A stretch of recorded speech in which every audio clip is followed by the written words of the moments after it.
Bienvenue dans l'émission Prophetic Voice. Tout au long de ce mois de septembre, nous allons parler du thème le mystère de l'Orient.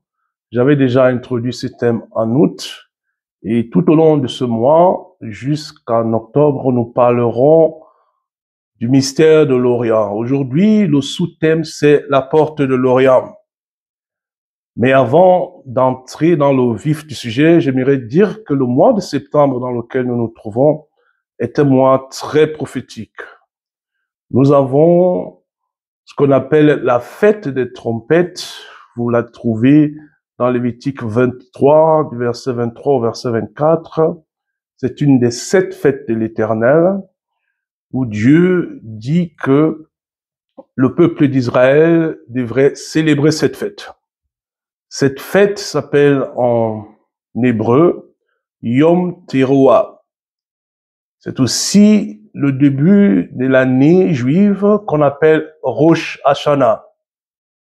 Et la Rosh Hashanah veut tout simplement dire le début d'année, mais précisément la tête de l'année, c'est-à-dire Rosh, c'est la tête et Hashanah, c'est l'année. Donc, en célébrant la fête des trompettes, les Juifs célèbrent également le Nouvel An juif. Et ce Nouvel An juif, c'est l'année 5786. Ensuite, nous avons ce que la Bible appelle le jour des expiations. Le jour des expiations, on est plus connu sous le thème Yom Kippour. Et déjà, j'ai réservé un sous-thème, Yom Kippour, dans ce grand thème que nous intitulons le mystère de l'Orient. Yom Kippour aura lieu du 1er au 2 octobre 2025. Pourquoi je donne ces dates-là, 1er au 2? Parce que chez les Juifs, le jour commence à la tombée de la nuit, ou alors au coucher du soleil. Donc, leur journée commence aux environs de 18h30, 19h. Et nous avons aussi la fête des tabernacles. La fête des tabernacles dure 8 jours selon l'Écriture. C'est du 6 octobre du 6 au 13 octobre. Cette fête est appelée la fête de Sukkot. C'est la 7e et dernière fête de l'Éternel. Alléluia. Le mois de septembre est un mois extrêmement prophétique. Vous serez richement bénis au travers des différents sous-thèmes que je vais développer au fur et à mesure. Parlons de la porte de l'Orient. J'aimerais dire que les portes sont très importantes dans le monde spirituel. Les portes, vous qui êtes en train de me suivre, là, vous avez accédé à cet endroit par une porte. Ceux qui me suivent dans leur salon ont accédé à leur salon par une porte. Ceux qui me suivent dans leur chambre ou cuisine, c'est la même chose. Ou alors, ceux qui me suivent, ou alors me suivront dehors, vous avez accédé au dehors au travers d'une porte qu'on appellerait la porte centrale. Les portes sont très spirituelles dans le monde, dans la Bible. En effet, le mot porte revient 850 fois dans la Bible. La Bible dit que l'Éternel aime les portes de Sion plus que toutes les portes de Jacob. Parlant de Sion, il s'agit en effet de Jérusalem. Jérusalem est une ville entourée d'une muraille. On parle de la muraille de Jérusalem qui a différentes portes. Et entre autres, elle a la porte qu'on appelle la porte de l'Orient. Et cette porte de l'Orient, c'est la plus importante et la plus prophétique de toutes les portes. Nous allons le voir tout à l'heure. En août, j'avais expliqué ce que c'était l'Orient. Nous avons dit que l'Orient, c'était Anatolie. Anatolie veut dire le soleil levant, c'est-à-dire l'Est. Nous avons dit que l'Orient est très important parce que dans le temple, ou alors le tabernacle de Moïse, il y avait une seule entrée, et cette entrée était à l'Orient. Nous avons parlé des 3 tribus directrices qui avaient le leadership. Nous avons expliqué cela, que ces portes, ces 3 tribus, s'agissant de Juda, d'Issachar et des Zabulon qui occupaient la porte de l'Orient. Et la porte de l'Orient, c'était la seule porte. Et devant la porte de l'Orient, il y avait ce que la Bible appelle l'autel des holocaustes ou alors l'autel des reins, où on faisait les sacrifices. Les portes sont très importantes dans le monde spirituel. Vous savez, le métier de portier est un métier considéré comme vil et qui est surtout mal payé. Mais dans le monde spirituel, je vous assure, bien aimé, le métier de portier est un métier très honorable et un métier vraiment qui a un grand impact spirituel. Mardochée était assis devant la porte du palais du roi Assuérus et c'est ainsi qu'il a pu dénicher le coup d'État qui se faisait contre le roi Assuérus. Et ce qui a fait en sorte que Dieu a utilisé son ministère de portier pour faire en sorte que le roi Assuérus puisse se souvenir de lui. La Bible dit que le roi Assuérus n'arrivait pas à dormir. Il a regardé les livres de souvenirs et il est tombé sur cette affaire où alors Mardochée avait sauvé le roi Assuérus et il n'avait pas été récompensé. Être un portier spirituel, c'est une activité très importante. Les portes sont importantes.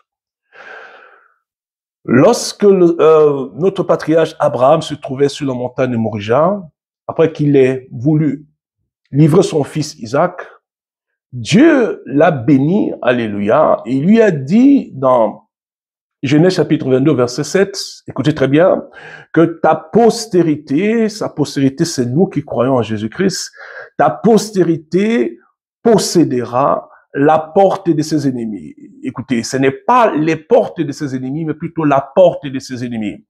La Bible aurait pu dire que ta postérité que nous sommes, nous les croyons aujourd'hui, possédera les biens de ses ennemis, non, mais la Bible dit qu'elle possédera la porte de ses ennemis.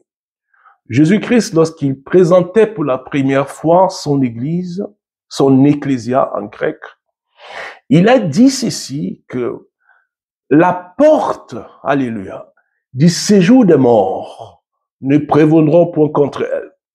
Les portes du séjour des morts ne prévaudront point contre elle.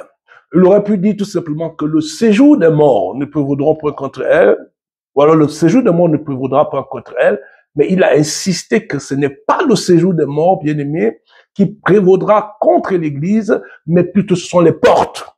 Alléluia. J'espère que vous êtes avec moi. Il a dit ce sont les portes, et non le séjour des morts, mais ce sont les portes. Alléluia. Les portes du séjour des morts ne prévaudront point contre elles. Nous parlons ici d'un thème très important, bien aimé, et j'aimerais que vous puissiez suivre très attentivement. Il s'agit d'un enseignement prophétique. Je vais vous montrer le mystère de l'Orient avec la porte de l'Orient, qui est la porte la plus prophétique dans la Bible. Alléluia. Vous savez, dans l'Ancien Testament, lorsqu'on parlait d'une ville, on parlait de sa porte. C'est-à-dire, nous avons le cas de Boaz, Ruth chapitre 3 au verset 11, Boaz qui avait, la Bible dit déjà au chapitre 3 verset 1, que Boaz se rendit à la porte. C'est à la porte de Bethléem, Bethléem qui est la ville de Jésus, la ville natale de Jésus, la ville de David. C'est à la porte de Bethléem qu'il est allé demander la main. Il a fait ce qu'on appelle, il a fait usage de la loi du Lévirat, qui faisait en sorte, qui permettait à une personne qui avait perdu un de ses membres, c'est-à-dire qu'un frère proche pouvait épouser sa veuve. C'est à la porte de Bethléem qu'il a pu exercer son droit de Lévirat.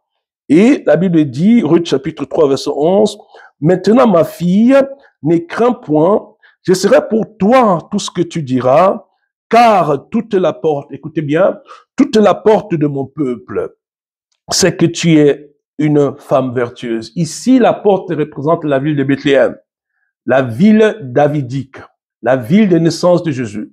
Il est en train de dire que toute la porte de son peuple, c'est-à-dire que toute la ville de son peuple, c'est-à-dire que dans l'Ancien Testament, les portes représentaient la ville. C'est-à-dire pour entrer dans une porte, entrer dans une ville, il fallait passer par une porte. Alléluia. Et cette porte-là donnait l'accès à la ville. Et la porte symbolisait également la ville. Alléluia. Amen. Voilà. J'aimerais vous présenter maintenant la porte de l'Orient. Comme nous l'avons dit, l'Orient, c'est tout simplement l'Est. La porte de l'Orient, dans le temple, la Bible nous dit que la gloire de Dieu quitte le temple par la porte de l'Orient. Nous le lisons dans Ézéchiel chapitre 10, du verset 18 au verset 19. La gloire de l'Éternel se retira du seuil de la maison et se plaça sur les chérubins. Les chérubins déployèrent leurs ailes et s'élevèrent de terre sous mes yeux quand ils partirent, accompagnés des roues. Ils s'arrêtèrent à l'entrée de la porte de la maison de l'Éternel vers l'Orient. Alléluia. Et la gloire du Dieu d'Israël était sur eux en haut. La gloire de l'Éternel quitte le temple par la porte de l'Orient. Nous avons dit à l'introduction que la porte de l'Orient, ou alors l'Orient, c'est là où il y a la porte principale. Le temple de Salomon, ou alors plus tard de Zorobabel, ou plus tard encore celui d'Ézéchiel dont il est question ici, quitte le temple, c'est-à-dire sa porte principale, c'est à l'Orient. Et l'Orient est vis-à-vis du mont des Oliviers. Nous allons parler également plus tard, au courant de ces enseignements, du mont des Oliviers qui se trouve à l'est de Jérusalem. Alléluia. C'est par la porte de l'Orient que la gloire de l'Éternel quitte le temple. Mais il n'y avait pas une seule porte dans le temple, mais Dieu choisit la porte de l'Orient pour sortir, pour enlever sa gloire. Et j'aimerais expliquer aussi que les roues dont il est question ici, c'est le trône de Dieu. Alléluia. C'est le trône de Dieu qui a des roues. Et la Bible nous parle du trône de Dieu, le trône blanc de Dieu. L'apôtre Jean nous parle du trône de Dieu dans l'Apocalypse chapitre 4. Et ce trône a des roues. Et les chérubins, ce sont les 4 êtres vivants bien-aimés qui protègent le trône de Dieu. Et lorsqu'ils se déplacent, la Bible dit que les roues se déplacent avec ces chérubins-là. Mais ces roues-là, c'est le temple, comment dirais-je, c'est le trône de Dieu devenu mobile. Très important à savoir. Et cette gloire quitte le temple par la porte de l'Orient. C'est très important. Comme je disais, il n'y a pas une seule porte, mais la gloire de Dieu, lorsqu'elle se retire du temple, comme nous le lisons dans Ézéchiel chapitre 10, elle sort par la porte de l'Orient. Parce que la porte de l'Orient, c'est par là, comme nous l'avons dit dans l'introduction, que Dieu agit. C'est ça l'accès prophétique. C'est ça la porte que Dieu choisit pour agir dans la vie d'une personne. C'est par l'Orient, comme on l'avait dit dans l'introduction, que Dieu intervient. Et c'est par l'Orient qu'il quitte le temple d'Ézéchiel. Il quitte le temple dans Ézéchiel chapitre 10 par la porte de l'Orient. Très important.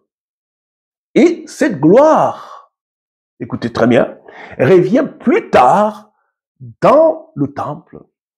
Imaginez par quelle porte. Imagine par quelle porte cette gloire qui a quitté par la porte de l'Orient, comme on vient de le voir dans Ézéchiel chapitre 10, imagine par quelle porte elle revient, la gloire de l'Éternel, accompagnée des chérubins que nous appellerons les 4 êtres vivants, ceux qui protègent le trône de Dieu. Alléluia. On les appelle aussi les tétramorphes parce que la Bible dit qu'ils ont 4 visages. Alléluia. Qu'il y a un visage qui est le visage d'un être humain, un visage de veau, un visage de l'aigle. Alléluia. L'aigle ici représente plutôt le prophétique. Alléluia. Des tétramorphes qui ont 4 visages et c'est eux qui protègent le temple, le trône de Dieu.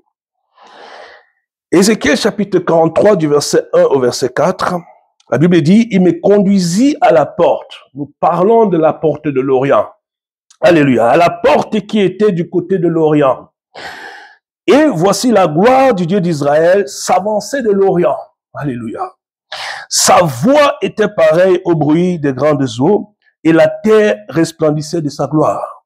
Verset 3. Cette vision était semblable à celle que j'avais eue lorsque j'étais venu pour détruire la ville.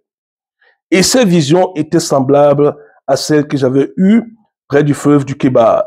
Et je tombais sur ma face, verset 4, la gloire de l'Éternel entra dans la maison, écoutez très bien, par la porte qui était du côté de l'Orient. Alléluia. Bien-aimé, je disais que la porte de l'Orient est la porte la plus prophétique de toutes les portes. La Bible dit que la gloire de l'Éternel sort du temple par l'Orient, par la porte de l'Orient. Je vous rappelle que la porte de l'Orient, ce n'est pas la seule porte qui est dans le temple. Et elle revient plus tard, dans Ézéchiel chapitre 43, cette même gloire qui avait quitté le temple revient par la porte de l'Orient. Dieu agit au travers de l'Orient. Nous avons dit dans l'introduction que le point cardinal préféré de Dieu était l'Orient. Nous le voyons ici et nous sommes encore en train de le prouver que lorsque Dieu veut agir, il utilise l'Orient. Il utilise la porte qui est du côté de l'Orient. Alléluia. Et c'est la raison pour laquelle la porte principale devait être du côté de l'Orient. Et comme nous le disons, la porte de l'Orient fait face à la montagne des Oliviers. Mais pour l'instant, actuellement, il n'y a pas de temple à Jérusalem.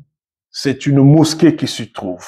Mais du temps de la Bible, le temple de Salomon et plus tard le temple des Zorobabel, l'entrée principale était du côté de l'Orient vis-à-vis du mont des Oliviers.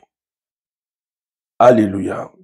Actuellement, la porte de l'Orient est fermée. La muraille de Jérusalem a plusieurs portes et cette porte a été renommée en la porte d'or. Cette porte est fermée depuis 1517 par le monarque ottoman Suleiman le Magnifique. Suleiman le Magnifique avait lu la Bible et il sait que c'est par la porte de l'Orient que le Messie doit passer. C'est par la porte de l'Orient que le Messie doit entrer. Mais il a renommé cette porte en porte d'or et il a fermé cette porte depuis 1517. Donc depuis l'année 1517, personne n'est plus encore entré dans cette porte-là. Nous allons le voir également. Comment est-ce que la porte de l'Orient doit rester fermée? Pour des raisons que je donnerai tout à l'heure. Alléluia. L'eau sort du temple par la porte de l'Orient. Nous connaissons tous Ézéchiel chapitre 47, où la Bible dit que Ézéchiel dit que l'ange l'amena dans le temple et il y avait l'eau qui coulait au midi de l'autel. Cette eau-là coulait dans le temple et l'ange mesura 1000 coudées. Ézéchiel dit que quand il mesura 1000 coudées, il y avait l'eau jusqu'au niveau des chevilles. Et après cela, il mesura encore 1000 coudées, l'eau se trouvait au niveau des genoux. Il a encore mesuré une troisième fois, l'eau se trouvait au niveau des hanches. Et il a encore mesuré une quatrième fois et il ne pouvait plus, l'eau était, c'est-à-dire il nageait tout simplement. Et cette eau, bien aimée, sort du temple par la porte de l'Orient. Alléluia. Et je suis en train de dire que il n'y a pas que la porte de l'Orient. Alléluia. Ou alors la porte de l'Est. Dans le temple, il y a plusieurs portes. Mais les activités prophétiques, bien aimés, se passent toujours à la porte de l'Orient. Alléluia. Les activités prophétiques se passent à la porte de l'Orient. Ézéchiel chapitre 47, verset 1. Il me ramena vers la porte de la maison, et voici de l'eau sortait sous le seuil de la maison, ou à l'Orient. L'eau qui sortait du temple, sa sortie, l'eau se dirigeait vers la porte de l'Orient. C'est au seuil de la porte de l'Orient que l'eau sortait du temple. Et cette eau allait jusqu'à la mer morte. Et cette eau était une eau qui donnait la vie à tout ce qui était mort. Alléluia.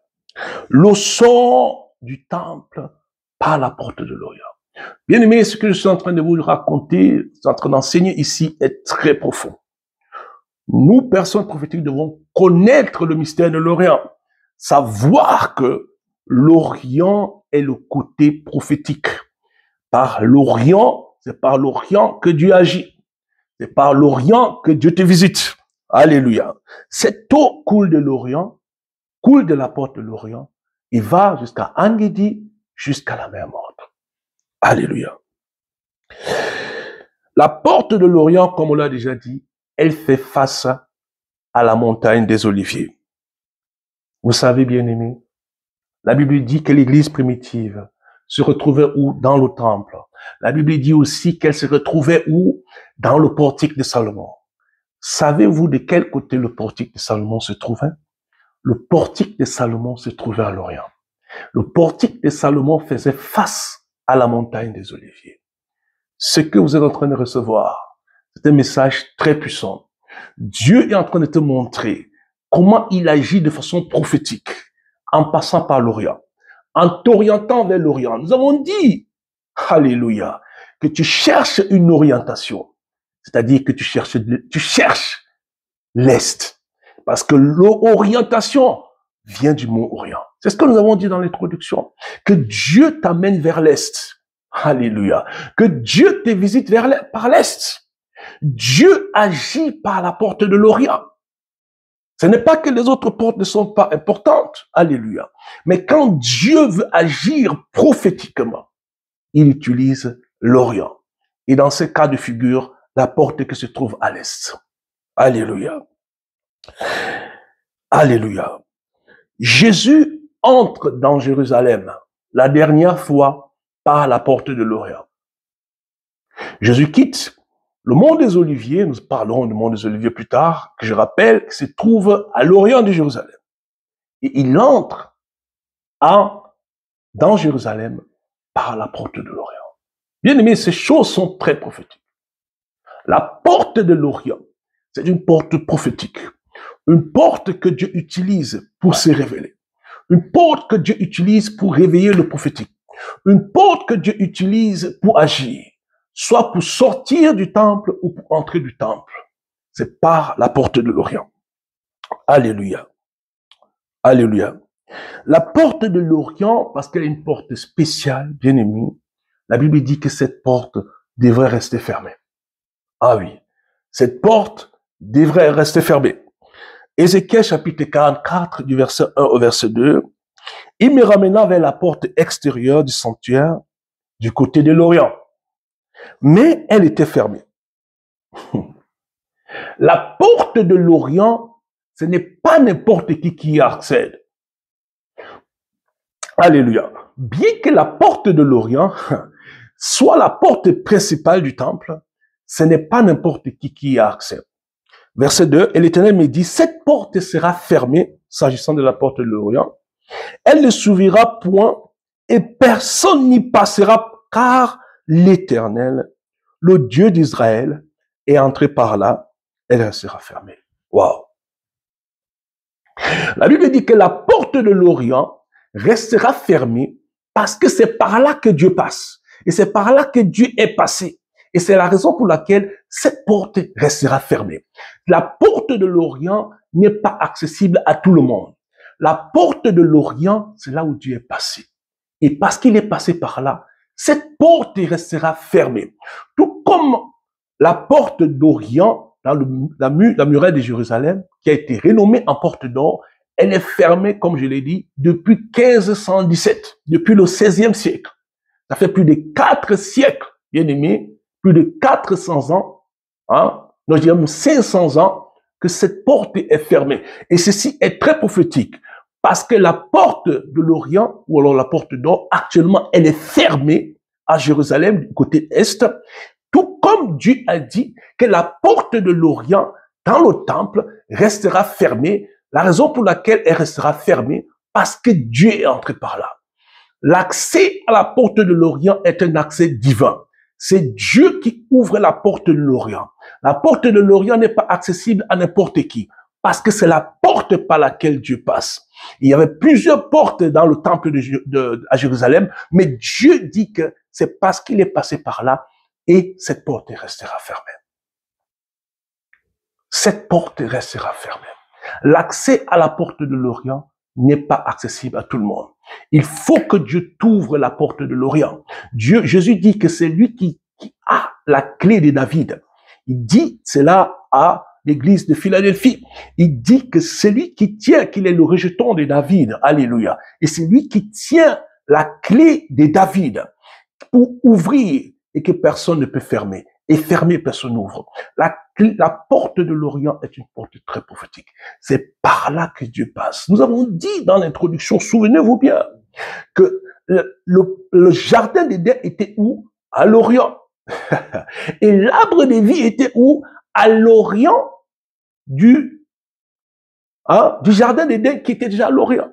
Et la porte d'entrée au jardin d'Éden était aussi à l'Orient. Waouh! Nous parlons de la porte de l'Orient, bien-aimé. Dieu te fait du bien. Alléluia. La Bible dit que la porte de l'Orient restera fermée les 6 jours ouvriers. Ainsi parle Ézéchiel chapitre 46, verset 1. Ainsi parle le Seigneur, l'Éternel. La porte du parvis intérieur du côté de l'Orient restera fermée les 6 jours ouvriers, mais elle sera ouverte le jour du sabbat. Elle sera aussi ouverte le jour de la nouvelle lune. Donc, la porte de l'Orient reste fermée les 6 jours ouvrés, mais elle sera ouverte le jour du sabbat et le jour de la nouvelle lune.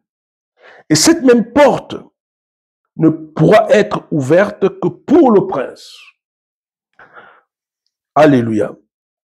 Si le prince offre à l'Éternel un holocauste volontaire ou un sacrifice volontaire d'action de grâce, on lui ouvrira la porte qui est du côté de l'Orient. Vous voyez? Ce n'est pas qu'il n'y a pas d'autre porte.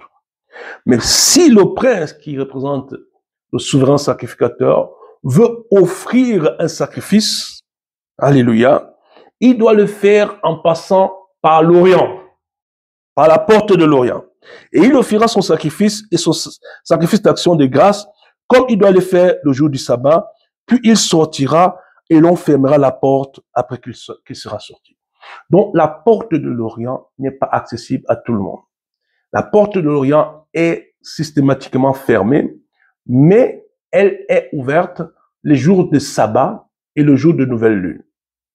Lorsque le souverain sacrificateur veut offrir un sacrifice, il ne doit pas passer par une autre porte. Il ne doit pas passer par la porte de l'Occident, par la porte du Nord ou par la porte du Midi, mais il doit passer par la porte de l'Orient pour offrir son sacrifice. Bien aimé, ce que je suis en train de vous enseigner est très prophétique. L'importance, ou alors le mystère de l'Orient, que Dieu a choisi un côté par lequel il veut te bénir. Dieu a choisi un côté par lequel il veut se manifester à toi. Dieu a choisi un côté par lequel il veut agir dans ta vie. Et ce côté, c'est l'Orient. Si vous voulez, l'Est. Alléluia. Les Israélites, bien-aimés, étant sortis du pays d'Égypte, vous savez très bien que l'Égypte est au sud d'Israël, disons ça comme ça. Mais vous savez, qu'ils ne sont pas entrés par le sud. Ils ne sont pas entrés par le sud, dans le pays de Canaan. Non. Dieu les a fait contourner sortant de l'Égypte pour entrer par Gilgal. Et Gilgal se trouve à l'est. Gilgal se trouve à l'orient. Dieu n'a pas permis que son peuple entre par la porte la plus logique. La porte la plus logique pour entrer sortant de l'Égypte, c'était par le sud. Parce que géographiquement, l'Égypte est au sud d'Israël. Mais Dieu les a fait contourner pour entrer par l'est, pour entrer par l'orient, pour entrer par Gilgal et plus tard à Jéricho. Donc, ton entrée dans la gloire se passe par l'orient. Ton entrée dans les promesses de Dieu se passe par l'orient. C'est par l'orient que Dieu te visite. Alléluia. C'est par l'orient que Dieu se révèle à toi. C'est par l'orient que le prophétique s'active. Parce que c'est par l'orient qu'il te visite. Bien-aimé, ce que je suis en train de te dire est très profond. Vous, personnes prophétiques, vous qui écoutez cette émission, vous devez connaître le mystère de l'Orient. Savoir que Dieu a un côté préféré. Dieu a un côté par lequel il agit. Dieu a un côté par lequel il active les choses. Dieu a choisi un côté. Toutes ces choses, ça peut sembler être une coïncidence. Non, ce n'est pas une coïncidence. C'est le choix de Dieu. Vous le verrez quand je parlerai du Yom Kippour. Il y a un mystère dans le Yom Kippour que je vais vous dévoiler. Alléluia. Dieu choisit l'Orient. Dieu choisit l'Est. Vous croyez qu'il y a une seule montagne à Jérusalem?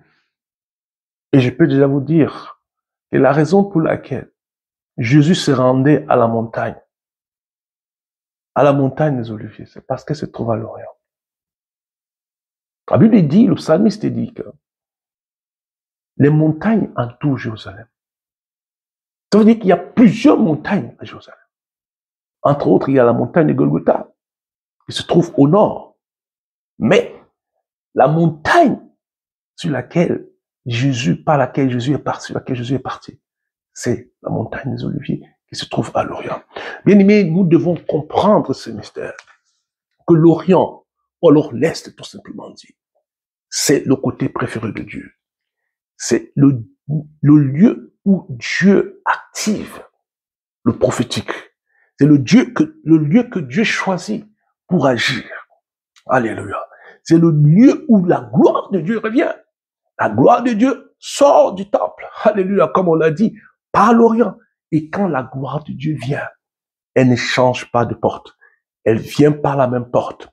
Quand Dieu veut entrer dans le temple, il ne choisit pas une autre porte. Pardon, il entre par la porte de l'Orient. Et parce que Dieu est entré par cette porte, la Bible dit que cette porte restera fermée. Lorsque le sacrificateur, ou alors le prince dans ce cas de figure, entrera pour faire le sacrifice, il n'entrera pas par une autre porte, il entrera par la porte de l'Orient. Et après avoir fait son sacrifice bien-aimé, la porte de l'Orient doit rester fermée. J'aimerais que tu puisses réfléchir, alléluia, que tu puisses réfléchir sur la porte de l'Orient, la porte que Dieu a choisie, alléluia, ou alors le côté, si vous voulez, pour entrer dans ta vie. Le côté que Dieu a choisi pour se révéler dans ta vie. Et ce côté-là, c'est l'Orient. Nous le voyons ici dans la parole de Dieu. Dieu entre dans le jardin d'Éden par l'Orient. Parce que le jardin d'Éden également se trouvait à l'Orient. Bien-aimé, que le Seigneur puisse ouvrir tes yeux. Alléluia. Ouvrir tes yeux sur ce message. Comprendre l'importance de la porte de l'Orient. De toutes les portes du temple, la porte de l'Orient est la plus importante. De toutes les portes de Jérusalem, la porte de l'Orient est la plus importante. Parce que c'est là, par là que Jésus est passé. Et c'est par là que Jésus passera également, par cette porte qui est restée fermée depuis 1517 pour établir son royaume à Jérusalem. Mais nous allons parler de ça plus tard, alléluia, lorsque nous allons parler de la montagne des Oliviers. Je vais te faire comprendre aujourd'hui combien est important cette porte de l'Orient. Chaque fois que tu liras cette porte de l'Orient, dans ta Bible, tu dois t'arrêter et savoir que c'est la porte préférée de Dieu. C'est par là que Dieu agit. C'est par là que la gloire de Dieu entre. C'est par là que Dieu agit. C'est de là que l'eau sort du temple pour bénir, pour apporter la vie. Seigneur, je viens te dire merci. Merci pour toute personne qui m'a écouté aujourd'hui. Merci Seigneur pour cet enseignement sur la porte de l'Orient. Merci Seigneur, j'ai enseigné ton peuple, j'ai donné Seigneur ce que tu m'as mis à cœur. Je prie mon Dieu, mon roi, que tu puisses ouvrir la porte de l'Orient, que tu puisses rentrer Seigneur dans les vies de tes serviteurs et de tes servantes. Tu nous as enseigné, tu nous as montré Seigneur que c'est par l'Orient que tu entres dans nos vies. C'est par l'Orient que la gloire entre dans nos vies. C'est de l'Orient, Seigneur, que l'eau sort du temple, Seigneur, pour nous bénir. Seigneur, en ce mois prophétique de septembre, je prie que ton peuple soit béni énormément au nom de Jésus-Christ. Que les portes ou la porte de l'Orient puisse s'ouvrir. Mon Dieu ouvrira la porte de l'Orient pour toi. Mon Dieu ouvrira la porte de l'Orient dans ta vie, que la porte de l'Orient qui est restée fermée, que cette porte de l'Orient s'ouvre au nom de Jésus-Christ. Depuis 1517, la porte de l'Orient ou la porte d'or est restée fermée en Israël. Je prie que cette porte de l'Orient, cette porte prophétique, puisse s'ouvrir dans ta vie maintenant, dans le nom de Jésus-Christ. Que le Dieu que tu sers te visite de l'Orient. Parce que comme nous avons enseigné, c'est pas l'Orient qu'il visitait Adam et Ève chaque jour dans le jardin. C'est par l'Orient qu'il est entré à Jérusalem, Jésus-Christ, le sauveur de l'humanité, pour donner sa vie. C'est par l'Orient qu'il a quitté ce monde pour retourner. Je prie que le mystère de l'Orient s'active et que Dieu entre par la porte de l'Orient et que cette porte s'ouvre. Que cette porte s'ouvre. Que Dieu te visite par la porte de l'Orient. Au nom de Jésus-Christ. Je suis en train de recevoir de la part de Dieu, comme je l'annonçais déjà au début, mais je l'ai dit maintenant de façon prophétique, que Dieu te visitera dans ce mois de septembre. Ce mois de septembre est un mois spécial. Attends-toi à une ouverture. Attends-toi à des coups de fil qui ne venaient pas, mais tu seras appelé. Je le déclare par l'esprit de prophétie. Que ce mois de septembre est un mois d'ouverture. Un mois où Dieu te visitera. Où Dieu ouvrira la porte de l'Orient. Et les choses changeront pour toi. Je vois le soleil s'élever sur plusieurs personnes. Je vois Dieu répondre à plusieurs sujets de prière. Pour des gens qui ont galéré depuis le 1er janvier, septembre, c'est un mois, je te l'annonce au nom de Jésus-Christ, que Dieu ouvrira la porte de l'Orient pour toi, pour te faire entrer dans la gloire. Le mois de septembre dans lequel nous nous trouvons, je le dis de la part de Dieu, ce n'est pas un mois comme les autres. C'est un mois dans lequel tu es appelé à réussir. Un mois où Dieu ouvrira la porte de l'Orient et te donnera la bénédiction dont tu as besoin. Tu recevras des réponses de la part de Dieu. Tu recevras des réponses qui ont duré jusqu'à présent. Une personne attend une réponse de la part de Dieu. Réjouis-toi de ce mois parce que au plus tard, le 30 septembre, je le déclare par l'esprit de prophétie, Dieu te visitera. Il te visitera d'où? De l'Orient. La gloire de Dieu entrera dans ta vie par la porte de l'Orient. Et je l'annonce au nom de Jésus-Christ. Que Dieu visite son peuple. Que le mois de septembre soit un mois prophétique. Que le mois de septembre soit un mois dans lequel tu es visité. Et je sais que tu seras visité. Et je sais aussi que tu témoigneras la gloire de Dieu. Parce que le Dieu que tu sers est un Dieu vrai. Est un Dieu prophétique qui annonce les choses avant qu'elles arrivent. Alléluia. Et il t'annonce qu'il t'ouvre la porte de l'Orient. Et la gloire de Dieu entrera dans ta vie par la porte de l'Orient.